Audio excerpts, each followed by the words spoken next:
नमस्कार प्यारे बच्चों, मेरे चैनल स्टे लाइफ में मैं आप सभी का वेलकम करती हूँ। मैं आज आप लोगों के लिए रीजनिंग का एक प्रश्न लेकर आई हुई हूँ। तो चलिए प्रश्न पर डिस्कस करते हैं।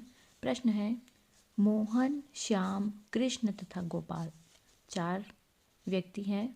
मोहन, श्याम, कृष्ण तथा गोपाल एक बेंच पर बैठे हैं। एक बेंच पे चारों बैठे हुए हैं। कृष्ण के आगे बाईं ओर गोपाल बैठा है। कृष्ण के बाईं ओर गोपाल बैठा है।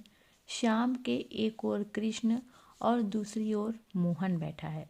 श्याम जहाँ पे बैठा है उसके एक ओर कृष्ण है और दूसरी ओर मोहन बैठा है। तो यहाँ पे प्रश्न पूछा गया है कि एकदम दाएं कौन बैठा है। एकदम दाएं कौन बैठा है। यहाँ पे ऑप्शन भी दिए गए हैं। Option A Mohan, option B Shyam, option C Krishna और ऑप्शन डी गोपाल। तो सबसे पहले तो हम यहाँ पे प्रश्न को ध्यानपूर्वक समझते हैं, उसके बाद सॉल्व करते हैं।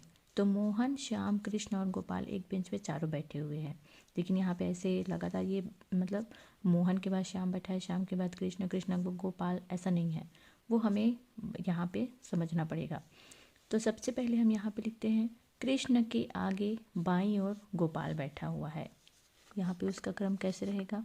कृष्ण, कृष्ण के बाईं ओर बोल रहा है। यहाँ पे बोल रहा है कृष्ण के आगे बाईं ओर कौन बैठा हुआ है? गोपाल।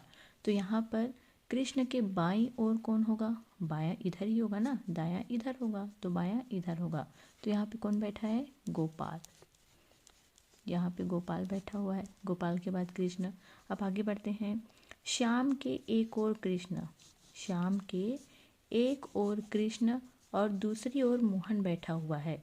श्याम के एक ओर कौन है? कृष्ण है। श्याम यहाँ पे हम लिख देते हैं, श्याम के एक ओर कृष्ण हो गया और बोल रहा है कि दूसरी ओर मोहन बैठा हुआ है। श्याम के एक ओर कृष्ण हो गया और दूसरी ओर कौन बैठा हुआ है? मोहन बैठा हुआ है। तो यहाँ पे प्रश्न पूछ रहा है कि एकदम दाएं कौन बैठा हुआ है। तो यहाँ पे एकदम दाएं कौन बैठा हुआ है? तो यहाँ से होगा दायां। तो एकदम दाएं कौन बैठा हुआ है? मोहन। और यहाँ पे अगर प्रश्न पूछा जाता कि एकदम बाएं कौन बैठा है, तो वो होता गोपाल। लेकिन यहाँ पे हमें पूछा गया है एकदम दाएं कौन बैठा है, तो ये दायां यहाँ से होगा हमारा, है ना। इसलिए एकदम दाएं मोहन बैठा हुआ है। और यहाँ पे ऐसे बैठे हैं, गोपाल के बाद कृष्ण बैठा है, कृष्ण के बाद श्याम और श्याम के बाद मोहन। ये देखिए यहाँ पे कृष्ण के आगे बाईं ओर गोपाल बैठा हुआ है, श्याम के एक ओर कृष्ण है और दूसरी ओर मोहन है। तो एकदम दाएं कौन बैठा हुआ है? तो एकदम दाएं बैठा हुआ है मोहन। तो ये होगा ऑप्शन नंबर ए हमारा राइट आंसर। तो आज की वीडियो में बस इतना ही। धन्यवाद।